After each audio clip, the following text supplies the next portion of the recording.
Welcome back to my YouTube family. I want to start today with a question, and I want you to sit with it for a moment before I move on. When someone asks you what you do, what do you say? If you are still working, that answer comes instantly. I'm a nurse. I'm an engineer. I ran my own business for 30 years. The answer's right there. It's been right there for decades. It's become so automatic that you don't even think about it. Now, what happens the day after you retire?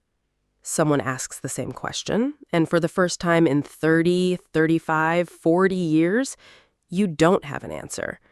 Not because you've forgotten who you are, but because the answer you've been giving your entire adult life, the answer that felt like you, is no longer true. That moment, that pause, that blank space where the answer used to live, is the thing nobody warns you about. The financial advisors, the retirement calculators, the 401k seminars, none of them prepare you for it. The financial retirement gets all the planning. The identity retirement gets almost none. Today, I'm covering the thing retirement content almost never touches. Not your check, not your Medicare, not your claiming age. All of that matters, and I cover it every week. But today, we're talking about the psychological shift that hits most retirees harder than any financial change. The identity crisis that 41% of retirees experience in moderate to severe form within the first year of retirement. I'm going to tell you exactly what it is, why it happens, the 5 stages most people go through without knowing they're going through them, and most importantly, how the people who come out the other side describe the version of themselves they discovered. Stay with me through the full video, because the last section, what the research says about who you actually become after the crisis, is the part that surprised me most when I found it, and I think it will surprise you too. Quick note, if Wealth Logic helps you, subscribe and hit the bell. Every week I cover both the financial and the human side of retirement, because one without the other is incomplete. Now, let's get into this. Why work becomes identity. To understand the crisis, you first have to understand how deep the roots go. For most people in the 60-plus generation, the relationship between work and identity was not a choice. It was the water they swam in. The conventional wisdom was that retirement planning means financial planning. Max out your 401k. The identity question was never on the checklist. But here is what was happening underneath the financial planning. Every year you worked, your career was doing something that had nothing to do with money. It was building the 4 pillars of your psychological identity, and doing it so quietly, so consistently, that you never noticed how much weight you were putting on them. The 4 pillars work provides structure, purpose, status, social belonging. Pillar 1. Structure. Work gave you a schedule, Monday through Friday, 8 to 5, or 6, or sometimes 7. The schedule was not just about time, it was about meaning. You knew what you were supposed to be doing, and when. Without it, time becomes shapeless. The routines, responsibilities, and even small daily interactions that once gave your life structure and meaning suddenly disappear. And without that structure, it is easy to feel like you are drifting. American Action Forum. Pillar 2. Purpose. Most people do not realize how much of their sense of purpose was attached to their professional role until it is gone. The meetings you ran, the problems you solved, the patients you cared for, the students you taught, the deals you closed. Each of those was a daily signal that your presence mattered, that things would be different if you weren't there. Retirement removes that signal. Pillar 3. Status. This is the one nobody wants to talk about, but the research is unambiguous. A 2021 study published in The Gerontologist found that 41% of retirees experienced moderate to severe identity disruption within the first year of retirement, and a significant portion of that disruption came from the loss of status. Your job title carried weight: senior vice president, head of surgery, owner, chief. director. Those words put you in a room differently. They made introductions easy. They told people before you even spoke that you were someone. And then one day, they were gone. Pillar 4, social belonging. Your workplace was a community.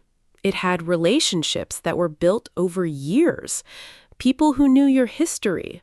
Colleagues who called when something happened. A team.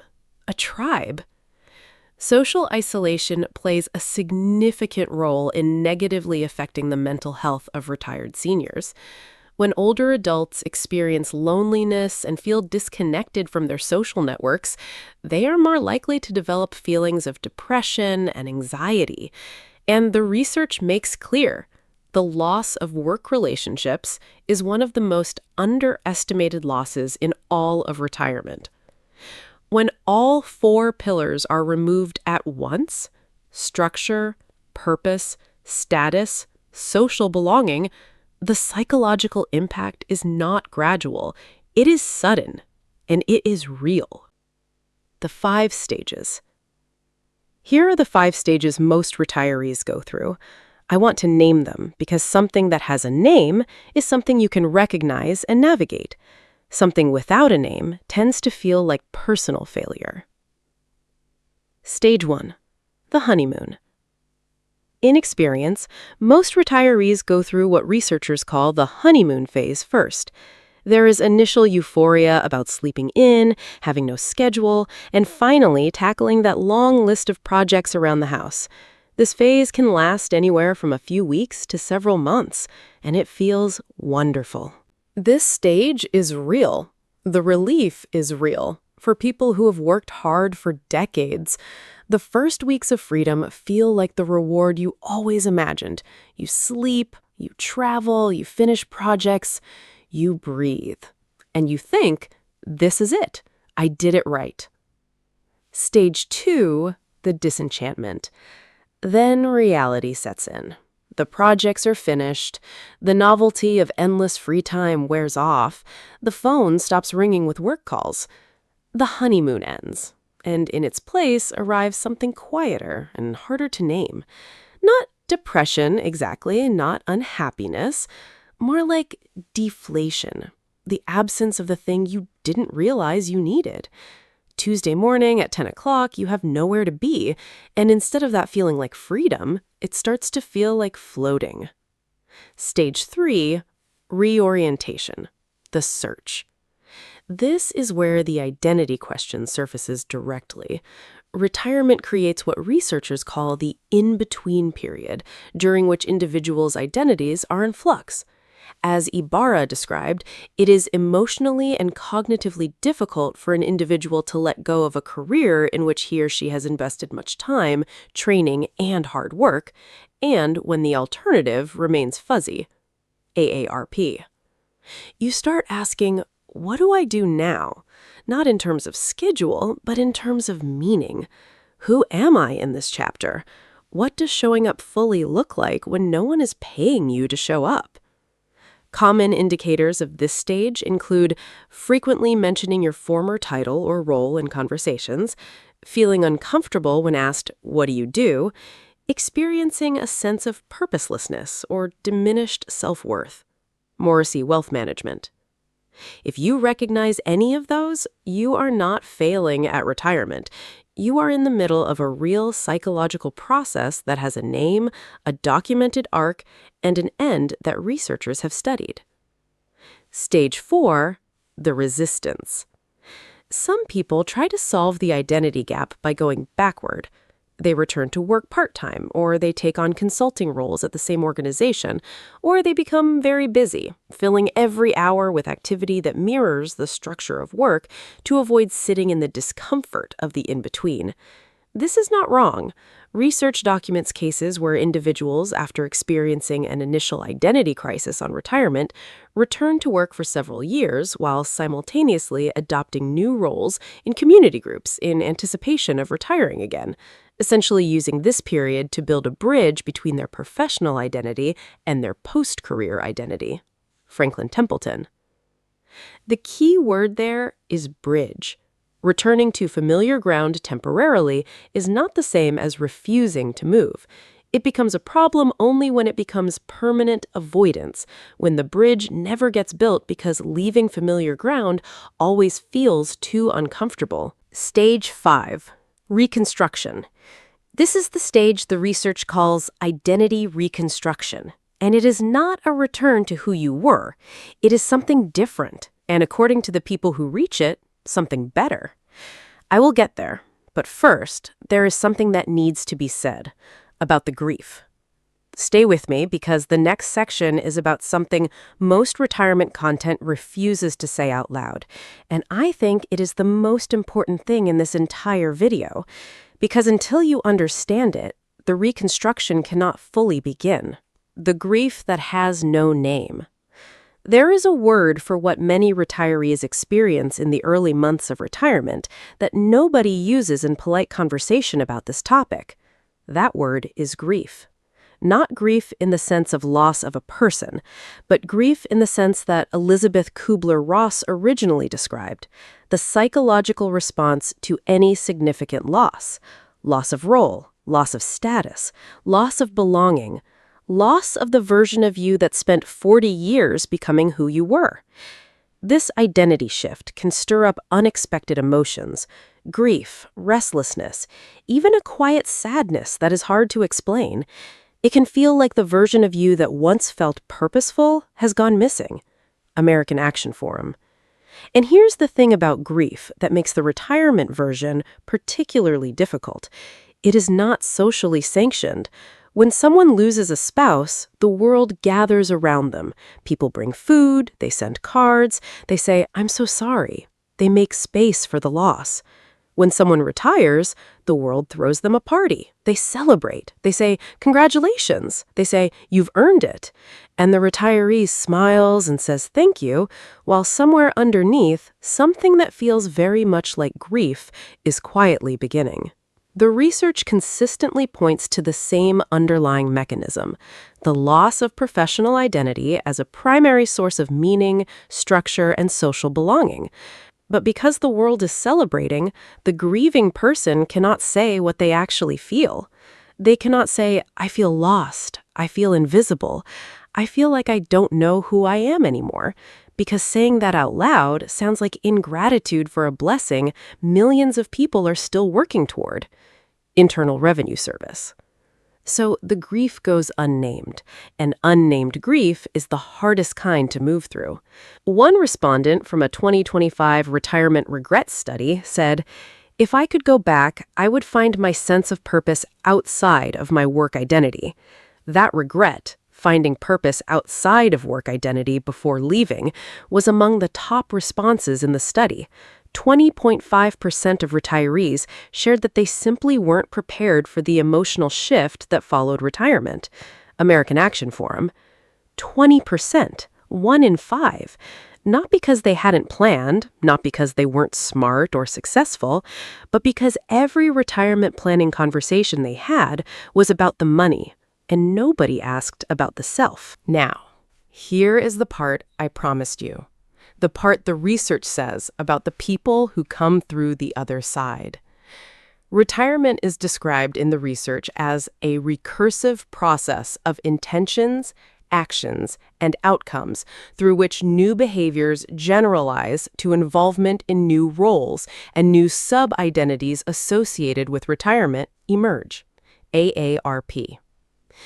Let me translate that out of academic language. What it means is this.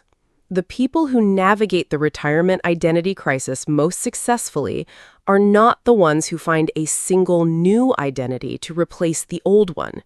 They are the ones who build multiple smaller identities, what researchers call sub-identities, that together create something more layered, more flexible, and, in many accounts, more authentically them than their career identity ever was.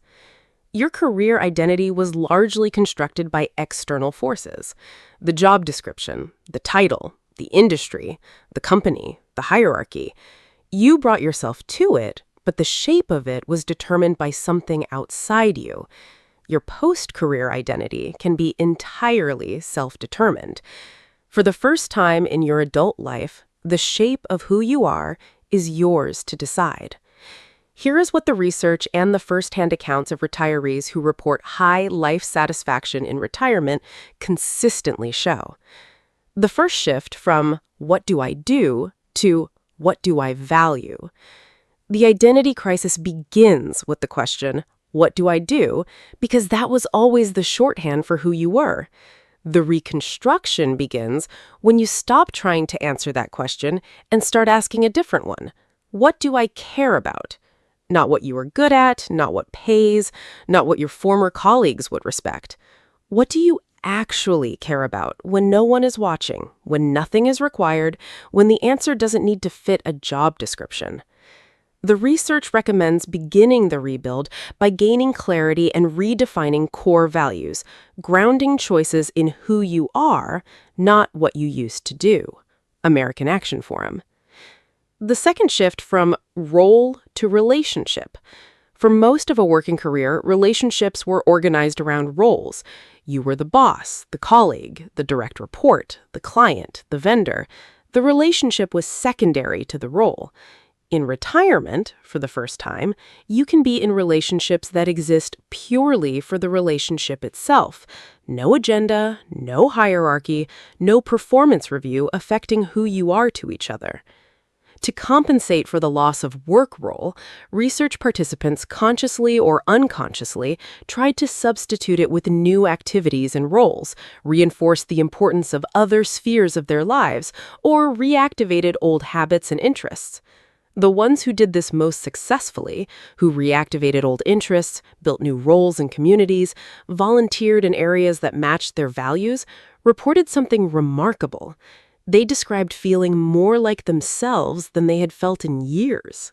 The third shift, from productivity to presence. This one takes the longest. The work culture of the 20th and early 21st century conditioned almost everyone in the 60-plus generation to measure their value by output. Productivity was the metric. Busy was the goal. Rest was earned, not inhabited. In retirement, that framework does not serve you, and dismantling it takes time. The research recommends prioritizing growth over productivity, surrounding yourself with purpose-driven people to shape an aligned post-career identity. What that looks like in practice is different for everyone. For some people, it is creative work that has no audience and no deliverable. For some, it is mentorship, passing on what 40 years built. For some, it is physical, movement, nature, the body's own intelligence. For some, it is spiritual, the questions that the busy years never had room for. For some, it is grandchildren, presence in a way that work never allowed. The common thread is this. The people who report the deepest satisfaction in retirement are not the ones who stayed busy. They are the ones who became intentional, who chose their presence rather than filling their schedule. 5 practical steps. Here are 5 specific things that retirement researchers and psychologists recommend for navigating this transition. Practical, actionable, and each one grounded in real evidence. Step 1. Name the loss. Before anything else, give yourself permission to call it what it is. The loss of a career identity is a real loss. It deserves acknowledgement, not suppression. Write it down if that helps. Say it to someone you trust. I am grieving the version of me that had a title, a team, a schedule, and a clear sense of what I was for. Naming it does not make it larger, it makes it navigable. Step 2. Separate who you are from what you did. This is harder than it sounds, because for most people, those two things became fused over decades. A useful exercise. Write down the values, qualities, and ways of being that you brought to your career. Not the tasks, not the title, but the character traits. Dependability, creative thinking, leadership, precision, care, teaching. Those qualities did not retire. They are still yours. They're looking for a new container. Step 3.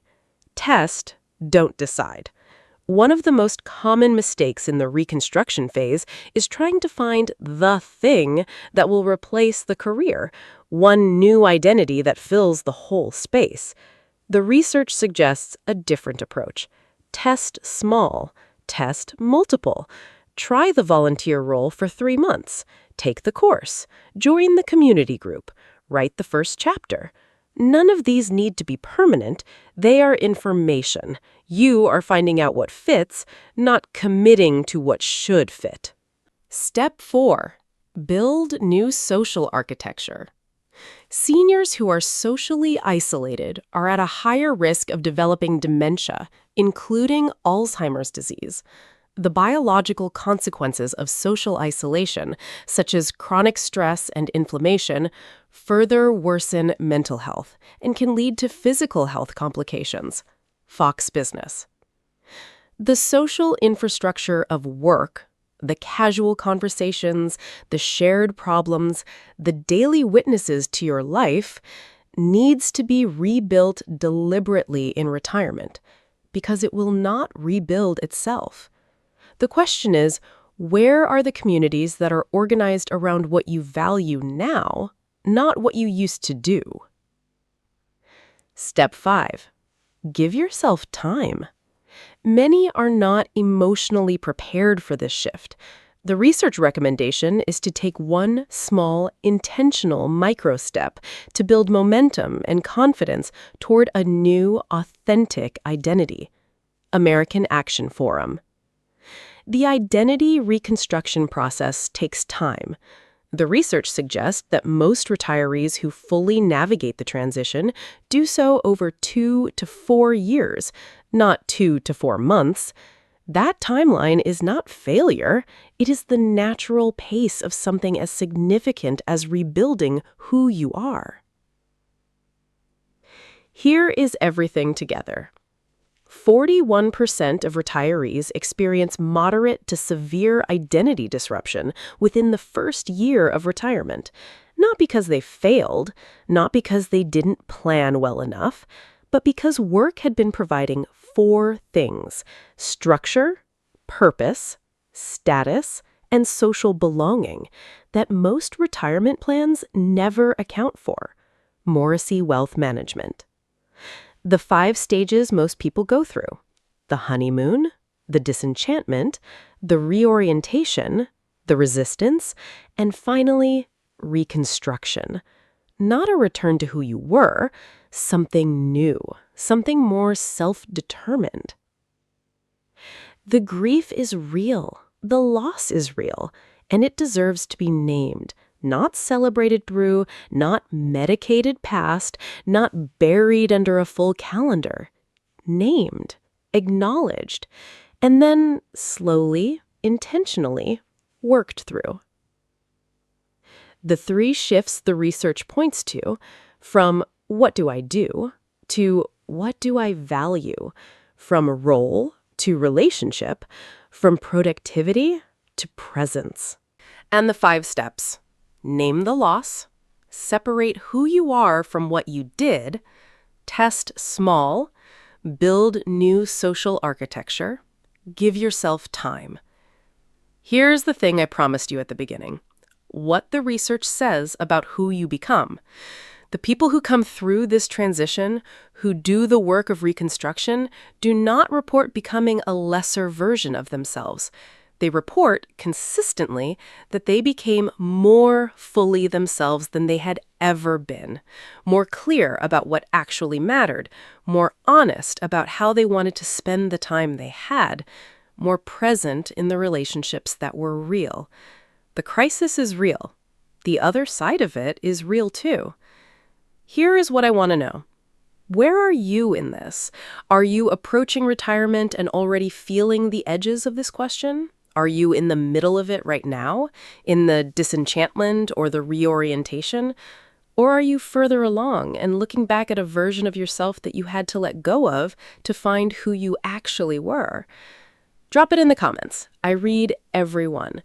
And I think the conversations in the comments section of this video are going to matter, because most people going through this feel like they are the only one. They are not. And hearing that from someone else who has been there is sometimes more valuable than any research I could cite. If this video reached someone you know, someone who is newly retired or about to be, or struggling with the quiet parts of a transition that looked simpler from the outside, share it with them. Take care of yourself, and I will see you in the next one.